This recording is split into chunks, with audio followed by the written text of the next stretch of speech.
सलाम, नमस्ते, सत श्री अकाल। मैं हूं रजा और आप देख रहे हैं रजाग्राफी की अंतर्राष्ट्रीय रिपोर्ट यानी बैनुल अक़वामी international prime time report.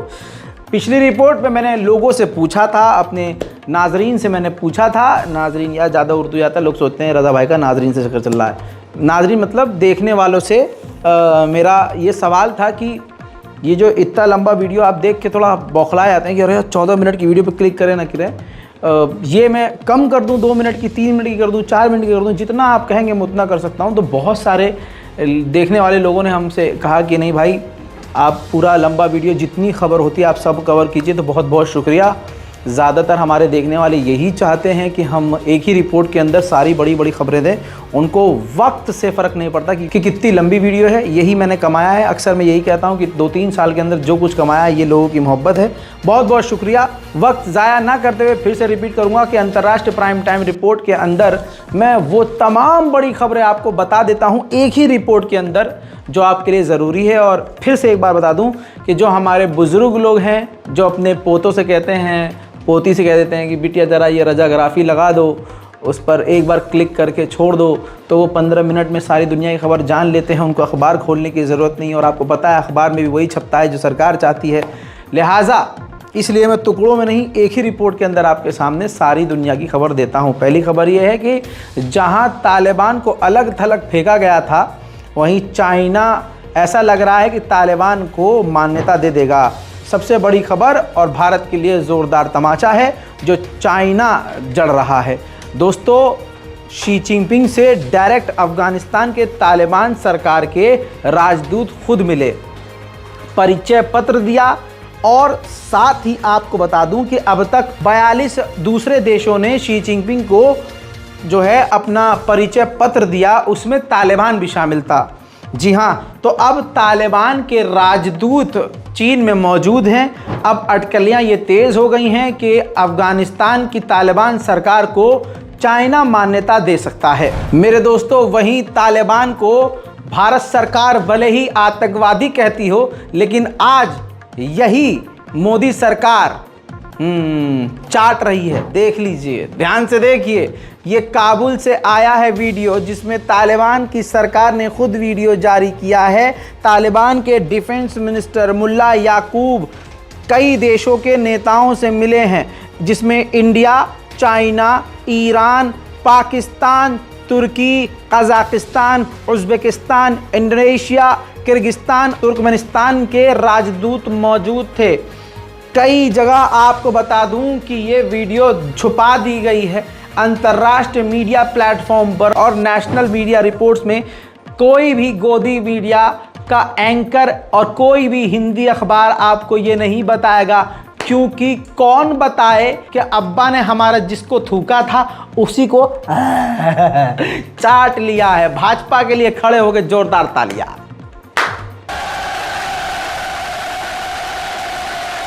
Maldives को लेकर एक बड़ा मामला सामने आया है। जब से मालदीव के राष्ट्रपति मोहम्मद मोइज़ू ने भारत के खिलाफ उल्टे सुलटे बयान दिए हैं, बहुत ही बुरी मुसीबत में फंस गए हैं। विपक्ष की पार्टियों ने मालदीव के राष्ट्रपति से कहा है कि थोड़ा सा शर्म करो, रिश्ते खराब मत करो, भारत से रिश्ते ठीक करो, पुराने राष्ट्रपति से सीखो और भारत से माफ़ी मांगो। देखना यह है कि मोहम्मद मोइज़ू भारत से माफ़ी मांगते हैं या नहीं। उधर आपको एक ताज़ा जानकारी दे दूं, ईरान के मछुआरों के जहाज़ जिसका नाम ईमान था, उस जहाज़ का आपको बता दूं कि समुद्री लड़ाकों और लुटेरों से बचाया था भारत ने। भारत की नौसेना कितनी ताकतवर है इसी चीज़ से क्लियर हो गया कि भाई एक जहाज़ घिरा हुआ है हथियार बंद गुंडों से, लेकिन दंदनाता हुआ भारत का युद्धपोत वहां पहुंचा और बचा कर ले आया। अब आप कहेंगे पुरानी खबर, नहीं मेरी जान, थोड़ा मौका तो दीजिए। उसी जहाज़ के अंदर सिर्फ ईरानी लोग नहीं थे, कहा जा रहा है कि उसके अंदर 19 पाकिस्तानी मौजूद थे, यानी 19 पाकिस्तानी मछुआरे भी थे। ईरानी और पाकिस्तानी दोनों मछुआरे उसके अंदर मौजूद थे। भारत ने उन पाकिस्तानियों को भी बचाया। भाई हमारा दिल तो ऐसे ही है। उधर आपको बता दूं कि अभी ईरान के वेसल को बचाया कि अगले ही दिन श्रीलंका का वेसल सोमालिया के गुंडों ने घेर लिया, लड़ाकों ने घेर लिया समुद्र में, पायरेट्स ने। के बाद श्रीलंका ने भी हाथ पैर मारे तो भारत का यानी हमारा एक युद्धपोत वहां पहुंचा और फिर से वही चीजें रिपीट करी और श्रीलंका के उस मछुआरों के जहाज को सही सलामत बचाकर ले आया। उधर मैंने पहले ही कहा था पाकिस्तान के लिए कि एक बंदा जो पाकिस्तान का कुछ भला करने की सोच भी रहा था, नाम उसका इमरान खान, जिसने अमेरिका की आंखों में आंखें डाल के कहा था एब्सोल्युटली नॉट। पाकिस्तान के इतिहास के कितने भी नेताओं को उठाकर देख लो, किसी ने अमेरिका को लताड़ नहीं लगाई थी आंखों में आंखें डालकर। बेचारे इमरान खान की शायद यही गलती थी कि अपने मुल्क से ज़्यादा वो वफादारी कर बैठे थे। बहरहाल वफा की सज़ा ये मिली कि उस शख्स को जेल में बंद कर दिया गया, जो आपको पता है, लेकिन जेल में रहते रहते उनको 10 साल की सज़ा सुना दी गई। साथ में उनके शाह महमूद कुरैशी को भी अगले 10 साल तक के लिए सज़ा सुना दी गई है। जी हाँ, और मैंने आपको पहले ही कह दिया था कि इमरान खान को तो ये ज़िंदगी भर जेल से बाहर नहीं आने देंगे। इल्ज़ाम ये लगाया गया जिसे साबित किया गया कि स्टेट के सीक्रेट इन्होंने लीक किए हैं, एक इलाके के अपने मुल्क के सीक्रेट लीक किए हैं। तो शाह महमूद कुरैशी और इमरान खान को जेल में 10 साल तक के लिए अब सड़ा दिया जाएगा। और फिर से भविष्यवाणी कर रहा हूं, इमरान खान को अगले 10 साल बाद भी ये जेल से निकलने नहीं देंगे। बलूचिस्तान पाकिस्तान का एक हिस्सा है। बलूचिस्तान के इलाके से कई सारे हमले हुए थे, रॉकेट फायर भी हुए थे। पाकिस्तान की सेना ने बताया है कि हमने कई हमलों को रोका भी है और पाकिस्तानी आर्मी ने यह भी जानकारी दी कि बलूचिस्तान के 15 आतंकवादियों को हमने मार गिराया है। असल में पाकिस्तान की फिलहाल की जो सरकार है वो एक आतंकवादी दहशतगर्द सरकार है। वो सरकार में बने रहने के लिए, सत्ता में रहने के लिए कुछ भी करने को तैयार है। एक तो इमरान खान को 10 साल की सज़ा सुना ही दी गई है, लेकिन इमरान खान की पार्टी जो पीटीआई है, वो पीटीआई पार्टी रैली कर रही थी। उसी रैली के अंदर धमाका होता है जिसमें 4 लोग मारे जाते हैं और दर्जनों घायल हैं। आप वो टाइम नहीं भूले होंगे जब इमरान खान के ऊपर भी सीधा गोली चली थी, उनके पाँव में गोली लगी थी, जैसे तैसे उनकी जान बच गई थी। लेकिन आज उसी गोली खाए हुए शख्स को जेल में ठूस दिया गया और अब उसकी पार्टी के ऊपर बम धमाके किए जा रहे हैं। यह है पाकिस्तान, जिसे इसी वजह से सारी दुनिया में पाकिस्तान के नाम से जाना जाता है।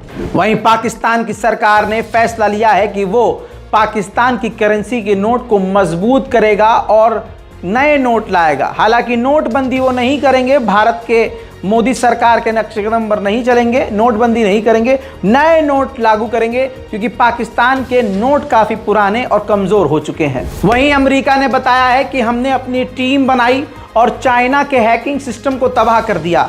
कई सारे चाइना के ग्रुप थे जो हमारे अमेरिका के इंफ्रास्ट्रक्चर और तमाम बड़े बड़े ऑफिशियल्स और बड़े बड़े दफ्तरों और इंडस्ट्री पर हमला कर रहे थे।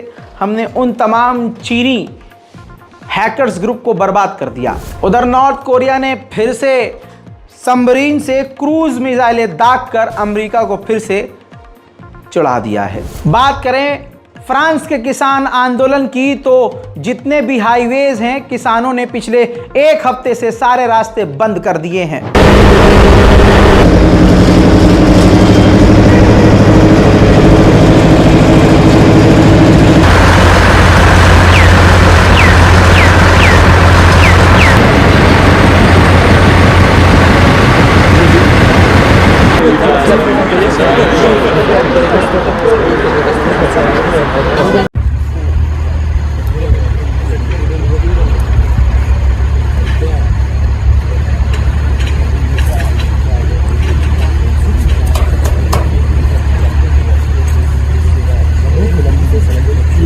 तुर्की के ऊपर से कनाडा ने हथियारों की खरीद फरोख्त की पाबंदी हटा दी है, जिसके बाद अब कनाडा किसी भी तरह के हथियार तुर्की को बेच सकता है। इसके बाद आर्मीनिया बुरी तरह से नाराज हो गया है, कहा कि यह सरासर गलत है, हमारे लिए खतरे की खबर है। यूएई और सीरिया के रिश्ते बेहद खराब थे। बस ये मान लीजिए कि सन 2011 के बाद आज सीरिया यूएई ने अपना पहला एम्बेसडर भेज दिया है। फ्रांस के राष्ट्रपति इमैनुअल मैक्रोन ने यूक्रेन को बड़ी डराने वाली बात कह दी है।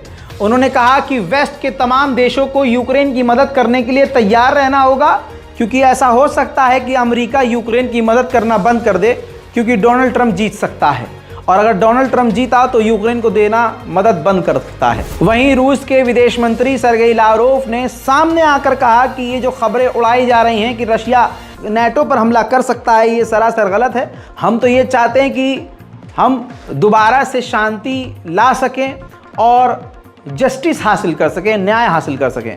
सुनिए। Сегодня США объединили 54 всего страны в лагерь, который накачивает Украину оружием, который поставляет в эту страну различных военных специалистов, экспертов, помогают наводить на цели дальнобойные, в том числе вооружения.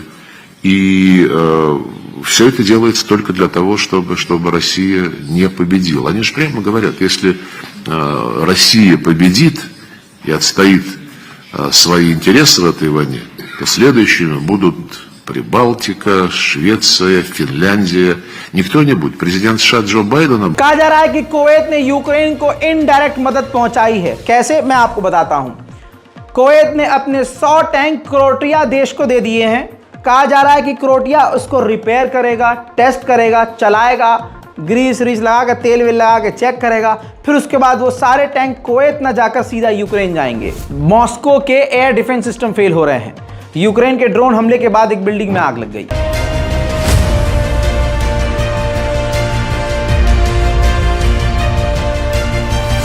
वहीं यूक्रेन की सरकार में उथल पुथल हो रही है। यूक्रेन के राष्ट्रपति ज़ेलेंस्की तैयारी कर रहे हैं कि टॉप जनरल यूक्रेन के जो हैं उनको बदल दिया जाए। उधर अमेरिका ने खतरनाक कांड कर दिया है। लॉन्ग रेंज के बॉम्ब, एडवांस लेवल के बॉम्ब सफलतापूर्वक परीक्षण करके पास कर लिया है, और वो स्पेशली बम यूक्रेन के लिए बनाया गया है और वो यूक्रेन को जल्द अब सौंप देगा। वहीं तस्वीर देखिए, रूस के डिफेंस मिनिस्टर उस जगह पहुंचे हैं जहां रूस की खतरनाक कैलिबर मिसाइल बनती है। जी हां, रशियन डिफेंस मिनिस्टर शोइगु को आप उस फैक्ट्री में देख रहे हैं जहां रशिया की सबसे खतरनाक मिसाइल बन रही है। उधर रशिया ने बयान दिया कि अब वेस्ट के देश समझ चुके हैं कि उनका यूक्रेन प्रोजेक्ट फेल हो रहा है। अंतर्राष्ट्रीय प्राइम टाइम रिपोर्ट में आज के लिए, अभी के लिए इतना ही। चैनल को सब्सक्राइब करना मत भूलिए। इस रिपोर्ट को तमाम लोगों तक पहुंचाइए और लोगों से जिक्र कीजिए। जो बुजुर्ग लोग हैं उनसे यही कहूँगा कि जब आप अपने साथियों में, बुजुर्गों में बैठें तो कहिए कि हाँ, एक तो है रज़ा गराफ़ी यूट्यूब पर, उसका चैनल बहुत अच्छा है, जाके देखा करो। अंतर्राष्ट्रीय जो प्राइम टाइम रिपोर्ट है, जो तोरे और हमरे लायक है, ऊपर खबर आवत ही, तो जाइए उनको बोलिए और चैनल को सब्सक्राइब कीजिए। और ख़ासकर कुछ करिए या मत करिए, दुआ में ज़रूर याद रखिए। जय हिंद।